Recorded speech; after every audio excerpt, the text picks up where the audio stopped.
Hey everybody, happy Sunday morning. Big Race Jim. You're watching Sunday Morning Coffee on Pass the Wire TV, brought to you by our good friends at Shorebet Coffee and Amwager. Just got done doing a little film study with the Amwager platform, and again, I can't sing their praises enough. They just make it so easy. Just type in the horse's name in all of their career races, pop right up. So that's pretty awesome. But I think I think we saw the Kentucky Derby winner yesterday. Maybe at Gulfstream Park, maybe at Santa Anita, probably not at Aqueduct, but maybe at Gulfstream or Santa Anita. I think so. I thought there was some excellent racing going on yesterday throughout the country, and this is the time. Those two final preps are the most the most important ones. Usually, we see more often than not, right? Aside from the mind that birds and rich strikes of the world, which those were the first two derbies that I attended. So pretty funny. Two long shot bombs when I was when I was in attendance. Anyway, these last two preps are usually when we see the cream start to rise to the top, right? Last year we had Fierceness come back and run a little bit of a clunker in the Fountain of Youth, and then he dominated and crushed everybody in the Florida Derby. You had Sierra Leone win the Bluegrass in pretty impressive fashion. So I guess you didn't have Mystic Dan winning either of those last two prep races, but nevertheless, more often than not, the horses that win the Kentucky Derby run rather well, first or second, in those final two preps. And we had that yesterday with Sovereignty, Journalism, and Flood Zone, which I won't talk too much about Flood Zone. Overall, I wasn't super impressed with that race at Aqueduct. Just like, I don't know, it was tough to get a read. The track was playing super slow. Um, and just on like a raw time, that race was pretty slow for a mile, and it was only a mile, which makes it a little bit difficult to kind of get a read on, as a lot of these horses are going to be forced to stretch out to a mile and an eighth in the Wood Memorial in 4 or 5 weeks time. So nevertheless, we'll focus our attention today on Sovereignty and Journalism, and let's start with Sovereignty in the Fountain of Youth. You see him on the inside there, um, in the blue, number two. And, he's in fine position here, right? It seemed like he wanted to be far off the rail. And I kind of like, and I'll explain this a little bit more too with Journalism, just these types of running styles are successful in the Derby. You want a horse that's willing to take some dirt in his face, remain calm, remain confident, remain comfortable, and turn it on late when the real running starts, usually around the midway through the far turn at Churchill Downs. I mean, look at this guy. He's all the way in the back. He's getting dirt in his face. He starts to drift over towards the rail here. probably saw that.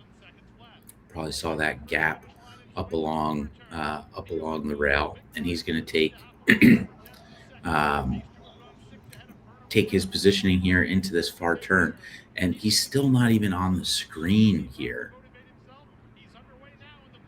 right? And then he comes around the outside. There's three wide there, and he is just barreling past these horses.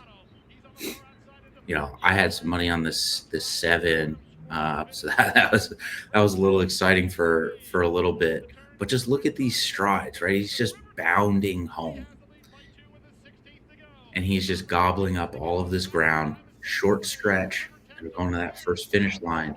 And when he needed to turn it on, he turned it on and got his nose down on the wire. Take nothing away from uh, River Thames. I thought he ran a bang up race as well. Um, and I might like him moving forward off that race as well. But Sovereignty was super impressive to me. You like that the horse was kind of able to work out his own trip, um, and was able to circle the entire field and run them all down rather impressively. And looking at how that plays in the Kentucky Derby, he took dirt, remained calm, and showed confidence down the lane. And those three things kind of check a lot of the boxes of what you're looking for in a Derby horse. So we'll see what happens next in the Florida Derby. But I was pretty impressed with Sovereignty in the Fountain of Youth. I was also impressed with River Thames. I'd be interested, like I said, to see what that horse does um, moving forward. And the thing about Sovereignty is, you know, lightly raced this year. I believe that was his first start off a layoff. So, the Derby could be that third start off a layoff, and he could possibly um, be peaking at the right time for Bill Mott.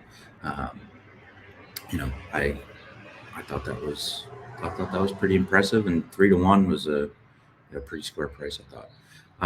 All right, here's the one that I really loved: Journalism. Again, the two in the maroon with one of my favorite riders, Umberto Rispoli. And look, like here, I think is the key to the tactics that they were trying to employ. He is right behind Barnes, right behind, eating dirt the entire way. And just look at like the what do they call it? The head carriage. He's just like, his head is up. He's engaged. He's in it. Like that dirt did not turn him off at all. Not at all. If anything, it woke him up, and he's in the thick of this race. And I just love this positioning, right? Because in the Derby, you're going to be in this position. You're going to be in a spot where you're going to need to make a ridiculously tight move and squeeze through a hole to be able to get into a position to win the Derby. And he lost a little bit of ground here. Barnes kind of um, got a little bit of a green light from Juan Hernandez, and he took off. But then Journalism swings around the outside, and again, just look at these strides. Look at how much ground this horse is gathering with every single stride. And Barnes, who was, I forget what the odds were, 1-5, or um, maybe not that low, but an overwhelming favorite, ran by him like he like he wasn't even there. Journalism was super impressive to me. Um, these are the opportunities, right? You can kind of see what type of horse you have, and he took a lot of dirt. Look, his body's all covered in dirt, and he handled it like an absolute champ. Um, I thought this horse was super impressive, and if the Derby was 4 weeks from now, he'd be my top choice. I think he'd probably be a lot of people's top choice. So, um, I'm not necessarily going out on a crazy limb there, but he was he was awesome. And these are the races again where we start to see the the field start to separate itself. And I really like Journalism. Um, you know, look at the horses that won the Derby, um, or the horses that were at the wire all together last year. Mystic Dance, Sierra Leone, Forever Young.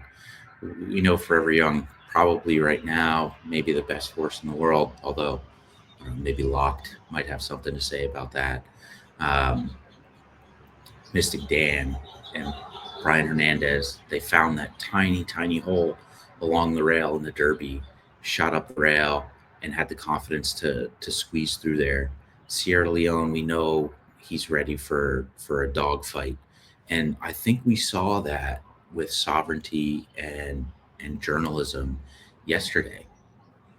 Just the ability to be engaged in the race and allow your tactics to play out, gobble up a ton of ground late, and and get the victories. I thought both were really impressive. Um, Very interested to see what they do in presumably the Florida Derbies and the Santa Anita Derbies. That should be some dynamite racing, and we'll see what they do heading into the Derby. But pretty high on both of these horses moving forward. I mentioned Locked, and my brother and I are kind of kicking ourselves this morning because it feels like we left a couple $1,000s on the table yesterday.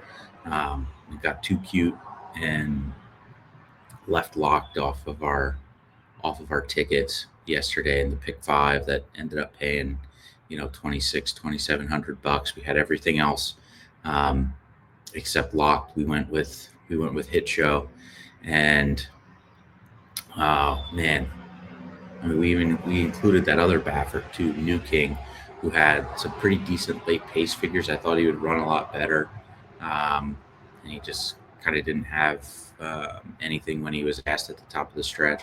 Actually, I think he even was backing out. He was backing out of it before they even hit the top of the stretch. So um, I don't know. You never really.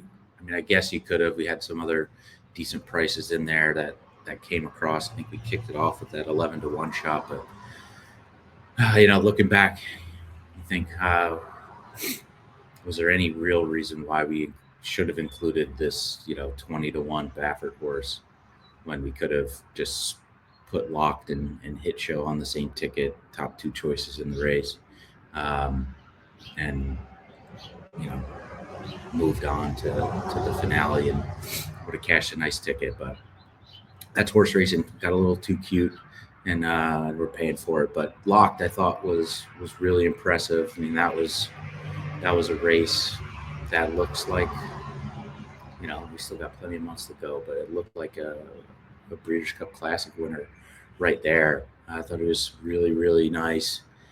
It's just weird. Like, why would Pletcher send them all the way out to Santa Anita? I mean, perhaps a timing thing, a distance thing.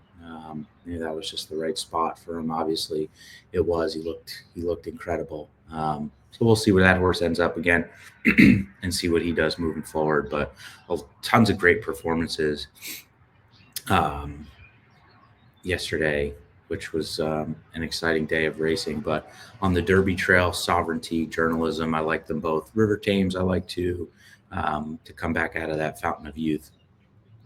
Um, wasn't super crazy about anybody in New York. I mean, that floodplain or flood zone for Brad Cox. I mean, I don't know how we let Cox go off at 17-1. I don't know. That was kind of nuts, but just I don't know. The distance seems to be perhaps a limiting factor as the distances get longer here on the Derby Trail. But certainly a nice horse that um, I'd probably be pretty interested in, along with I'd assume most everybody else at anything up to a mile. But nobody else really yesterday at Aqueduct was particularly exciting. And admittedly, too, I didn't watch Aqueduct all that closely yesterday. Most of my time and attention was on Gulfstream and Santa Anita. And from a fan standpoint and gamesmanship standpoint, we were rewarded at both of those tracks. Really, some exciting racing. So again, I'll say this again. I've said it 4 or 5 times, but just to beat this home, in my view, when I'm looking at who I'm going to land on in the Kentucky Derby, who's going to hit the board, how I'm shaping my trifecta, superfecta, and pick three, pick five tickets. These last two preps is 95% of what I look at. I'm not really going all the way back to their 2-year-old seasons. I'm not going back to the early Derby preps in January and and February. I'm looking at the last two, March and April. I know the Derby's early this year, so we've got a couple of those final two in Arkansas or whatever that took place in February. But you get the gist of what I'm saying. Those two races carry the most weight for me into Churchill Downs on the first Saturday in May. So super important races yesterday. Go back and watch the replays multiple times. And we've got a handful of good racing coming up over the next couple of weeks as we inch closer and closer to the Kentucky Derby. So these last two preps, super important. And sovereignty, journalism look really good in my view. So we'll take a quick break. I'll give one more plug. Sign up for John's Derby seminar. It is by far the most in-depth kind of handicapping tutorial of the Oaks and the Derby that you'll find anywhere. Tons of value, tons of um, wagering advice, tons of ammunition to feel super confident going into the first Saturday in May. So if you haven't yet, sign up, passthewire.com.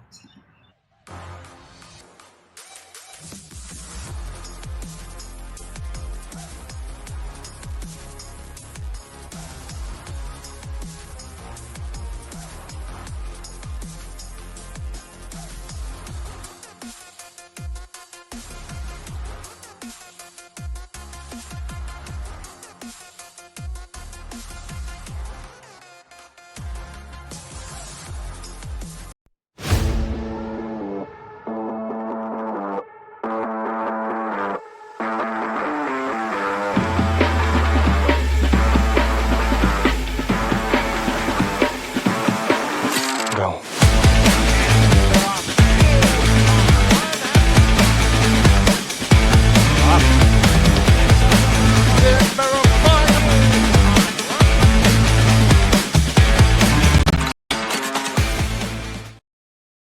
All right, we are back.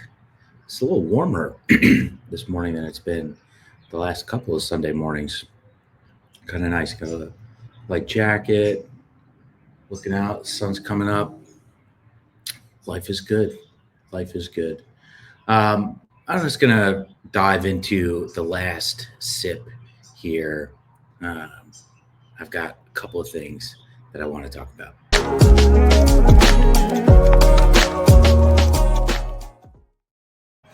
I know we've talked about this a lot. Maybe not you and me, but horse racing Twitter has talked about this a lot.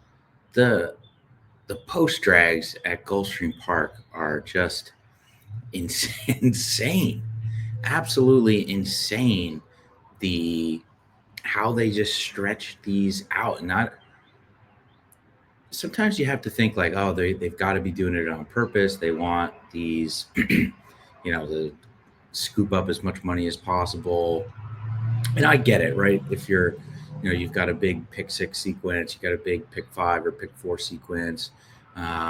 You're dragging the post to kick off those races to get a couple of extra dollars in the pool. Sure, I get it. But it is every single race. Like, I timed it yesterday. I forget which race it was, but it was like 6.5 minutes past post time. I guess you have to think they're doing it on purpose, or they're just, I don't know, like the planning is just so bad. And you got to give credit to Naira for for sticking to their post times. They do a really excellent job with being, within a minute or two of the posted post time. And years ago when people first started to complain about this, I was like, who cares? I'm only playing, usually I only play like one track. Um, I'm not, um, you know, I'm not super skilled enough, or don't have a massive enough bankroll where I'm able to play, multiple tracks throughout the day. I just like to focus my attention on one track. So for the most part, so perhaps that's where, um, you know, I was like, who cares about the post drag, back in the day. But yesterday, when I was trying to keep tabs on three tracks, it was almost impossible. Just bouncing back between the various track feeds, and by the time you're waiting for Gulfstream Park to go off, you missed a race at Santa Anita that was supposed to go off 5 minutes, 6 minutes after Gulfstream.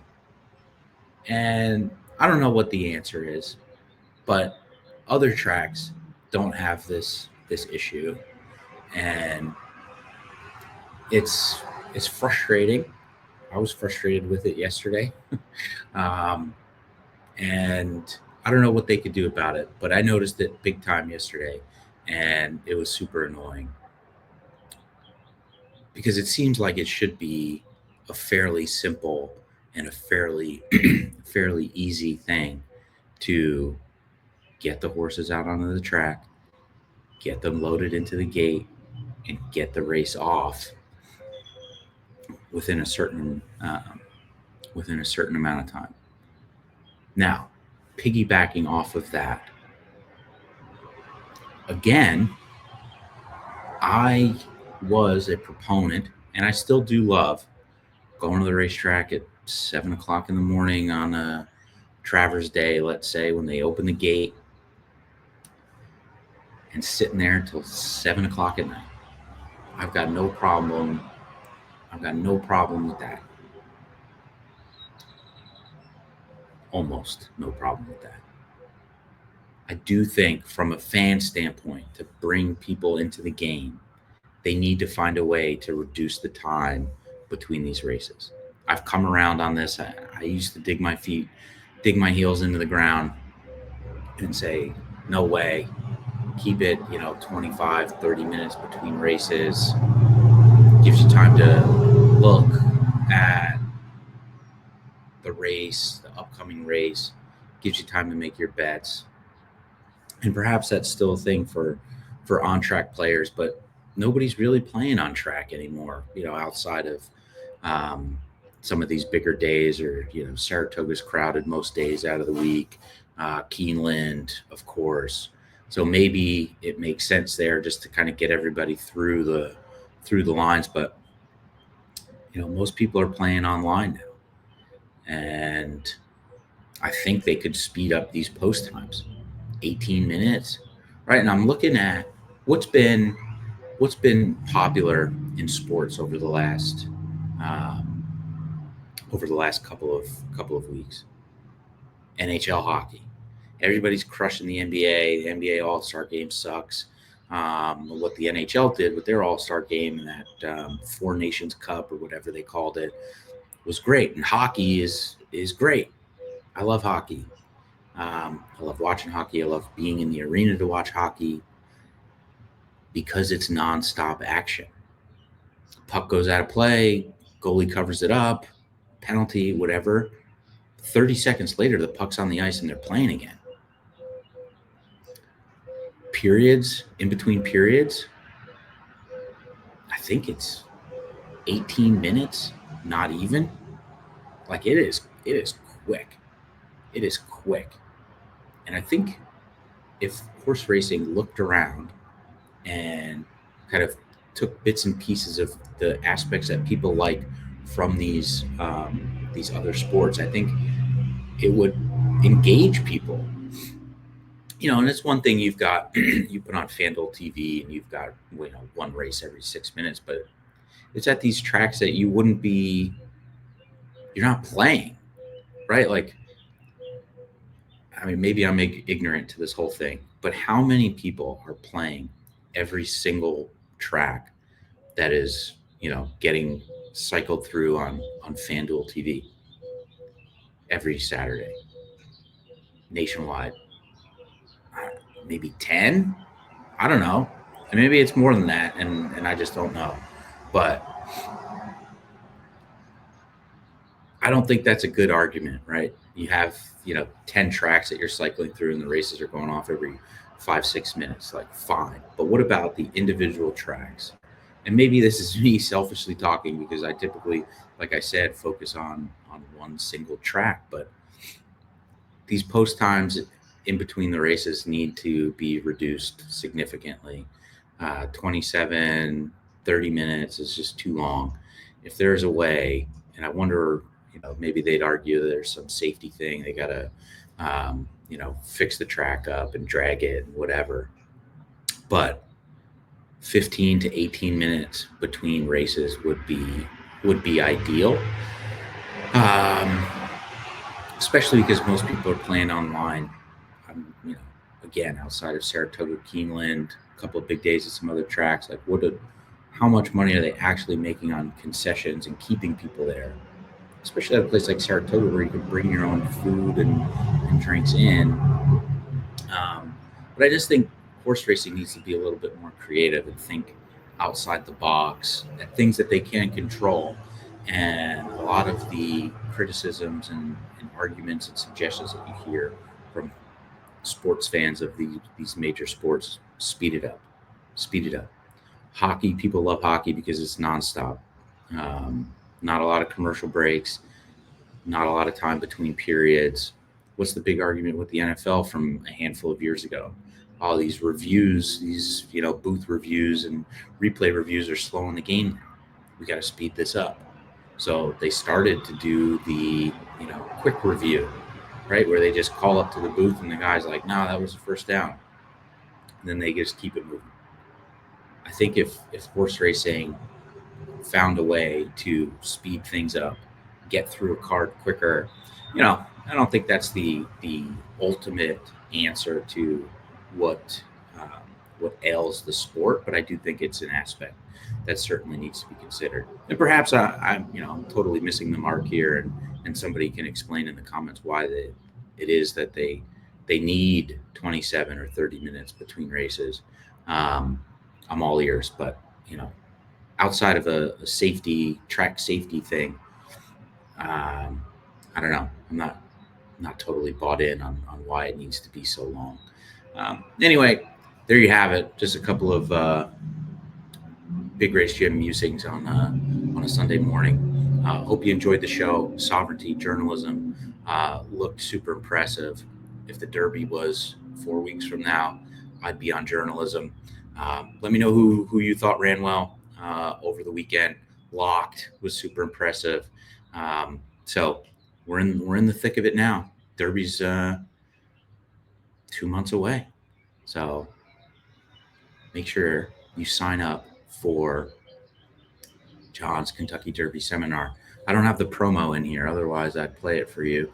But sign up for the seminar, passthewire.com. Shorebet Coffee, the uh, perfect co-host for Sunday morning coffee with Big Race Jim. Amwager, the perfect platform for Pass the Wire.